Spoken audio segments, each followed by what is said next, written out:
paano i-turn off ang mga na-receive nating mga email sa Facebook na hindi naman po importante kahit po yung mga nag-chat sa ating messenger ay nag-email pa rin sa atin sa Facebook.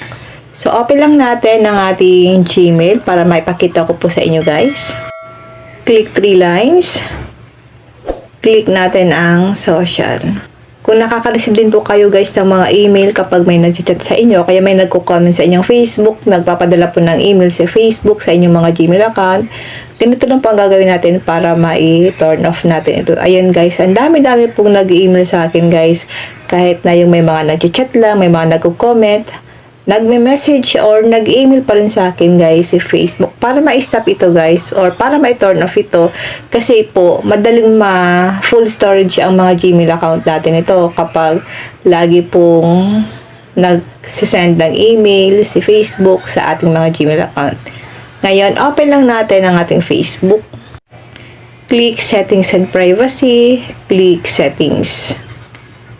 Then, scroll down natin. Dito po sa may preferences, hanapin nyo dito ang notifications. So, tap natin dito guys ang notifications. Then, scroll down natin. May nakalagay po dito na where you receive notifications. Tap natin ang email kasi guys, naka-on siya. Ngayon, tap natin ang email. Ito siya guys, your email notifications. Naka-turn on kasi guys sa akin lahat. Kaya po, madaling ma-full storage ang aking Gmail account kasi nag-email parati si Facebook kapag may nagko-comment, kapag may birthdays, kapag may group.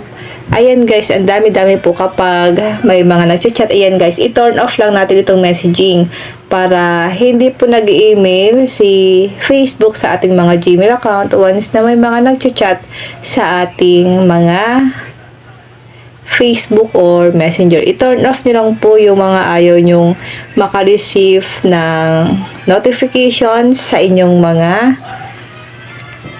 Gmail account, sa inyong Gmail account or sa inyong email. I-turn off nyo lang ito guys. Pag-turn off lang natin para maiwasan din po na ma-full storage ang mga Gmail account natin guys. I-turn off nyo lang po yan para hindi tayo laging nakaka-receive ng mga email kay Facebook. Yun lang guys, sana po may natutunan kayo sa aking video.